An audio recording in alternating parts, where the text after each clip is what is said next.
rrbapply.government.in या वेबसाईटवर यायचं आहे. त्या ठिकाणी ॲप्लायमध्ये क्रिएट अँड अकाउंटवरती क्लिक करायचं आहे. या ठिकाणी नॅशनॅलिटी इंडियन निवडायचं आहे.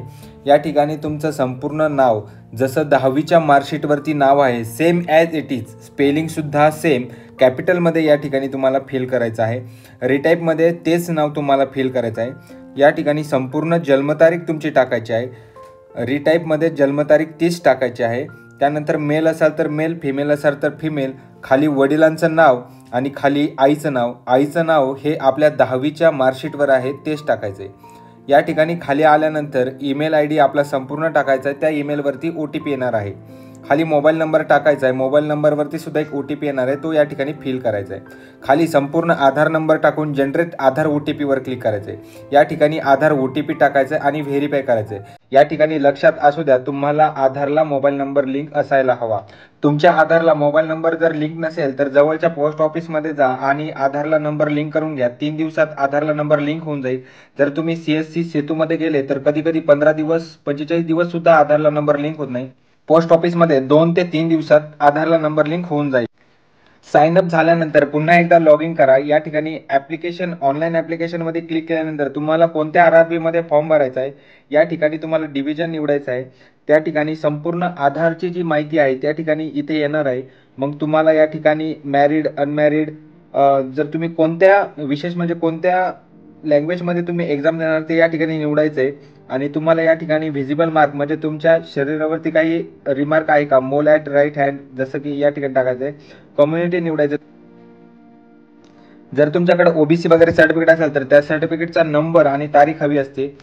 शक्यतो या ठिकाणी सेंट्रल OBCच पाहिजे, स्टेटचं OBC चालणार नाही. त्यानंतर या ठिकाणी खाली परमनंट ॲड्रेसमध्ये जो तुमचा आधारला ॲड्रेस आहे तोच या ठिकाणी टाका.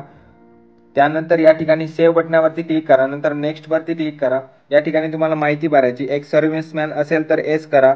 बाकीचे ज्या काही गोष्टी असतील त्या ठिकाणी S करा. या ठिकाणी इकॉनॉमी बॅकवर्ड क्लास EBC जर S केलं तर तुम्हाला फक्त फी 250 रुपये असणार आहे. आणि या ठिकाणी तुम्हाला महत्त्वाचं म्हणजे 50,000च्या आत जे तहसीलदार सर्टिफिकेट देतो उत्पन्नाचा दाखला या ठिकाणी अपलोड करायचा आहे, जेणेकरून तुम्हाला 250 रुपयेच फी या ठिकाणी लागू होणार आहे. आणि त्याच्यातली काही फी रिफंड येते. परीक्षा दिल्यानंतर फी रिफंड येते. या ठिकाणी तुम्हाला रिफंड फी येण्यासाठी जो अकाउंट नंबर आहे आणि IFSC कोड आहे तो या ठिकाणी फिल करायचा आहे. जर तुमची 500 रुपये एक्झाम फी असेल तर 400 रुपये रिटर्न येते, 100 रुपये एक्झाम फी असते. आणि या ठिकाणी मॅट्रिक्युलेशन निवडायचं म्हणजे 10वीचे मार्कशीट निवडायचं, स्टेट बोर्ड, स्टेट निवडायचं आहे, जिल्हा निवडायचा आहे, बोर्ड निवडायचं म्हणजे 10वी तुम्ही महाराष्ट्र स्टेट बोर्डने दिली असेल, पासिंग कोणत्या वर्षी झालं ती तारीख निवडायची, रोल नंबर निवडायचा आहे. आणि विशेष म्हणजे 10वीच्या मार्कशीटवरती तो सिरियल नंबर असतो या ठिकाणी फिल करायचा आहे. नंतर ॲडवरती क्लिक करायचं आहे म्हणजे जेणेकरून तुमचं ज्यावेळेस त्यांची 10वी झाली असेल तर त्यांनी 10वीचं, ज्यांची ITR झाली असेल त्यांचे ITR, 10वी किंवा ITR दोन्हीपैकी एकही टाकू शकता किंवा दोन्ही टाकू शकता. या ठिकाणी ॲड बटनावरती क्लिक केल्यानंतर तुमचं सक्सेसफुल एज्युकेशनल डिटेल या ठिकाणी ॲड होईल. नंतर या ठिकाणी तुम्हाला फोटो आणि सिग्नेचर अपलोड करायचे आहे. या ठिकाणी फोटो तुम्हाला या ठिकाणी दिलेला आहे 50 ते 100 KB मध्येच हवा आणि सिग्नेचर या ठिकाणी तुम्हाला 50 ते 30 KB मध्येच हवी. जर तुमचा एडिट होत नसेल फोटो आणि सिग्नेचर तर प्ले स्टोअरवरती फोटो क्रॉप असं ॲप्लिकेशन आहे, त्यामधून सुद्धा तुम्ही रिसाईज फोटोची साईज आणि सिग्नेचरची साईज क्रॉप करू शकता. या ठिकाणी महत्त्वाचं म्हणजे तुम्हाला पोस्टल झोन निवडायचे. या ठिकाणी महत्त्वाचं म्हणजे तुम्हाला प्रेफरन्स निवडायचे. एकदा परीक्षा झाल्यानंतर तुम्हाला दुसऱ्यांदा प्रेफरन्स निवडायला चान्स येत नाही. जे CR पॉईंट्समन आहे ते सर्वात छान पद आहे ते प्रथम निवडा. नंतर असिस्टंट PA निवडा आणि सिग्नल अँड टेलिकॉम निवडा, वर्कशॉप निवडा, लोकोशेड निवडा, ऑपरेशन निवडा, त्यानंतर वर्कशॉपचे निवडा, लोकोशेडचे निवडा आणि सर्वात शेवटी म्हणजे ट्रॅकमॅन हे निवडा. ट्रॅकमॅन म्हणजे डायरेक्ट पटरीवरती तुम्हाला काम करावं लागतं. खाली तुम्ही तीनही ठिकाणी आय हॅव चेकबॉक्स आहेत त्याच्यावरती क्लिक करा, आय हिअर बाय आणि आय ॲग्रीवरती. त्यानंतर या ठिकाणी प्लेस निवडा आणि सेव्ह करा आणि प्रिव्ह्यू ॲप्लिकेशन करा. प्रिव्ह्यू ॲप्लिकेशन केल्यानंतर ज्या काही चुका असतील त्या ठिकाणी दुरुस्त करा. पुन्हा जर एडिट करायचं असेल तर एडिट करू शकता.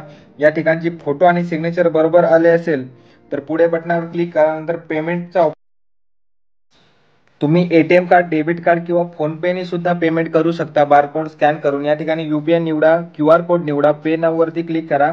QR कोड स्कॅन करून फोनपेने पेमेंट करा. नंतर RRB अप्लायच्या वेबसाईटवरती या आणि आय हॅव अन अकाउंट त्या ठिकाणी अकाउंट डिटेल भरा.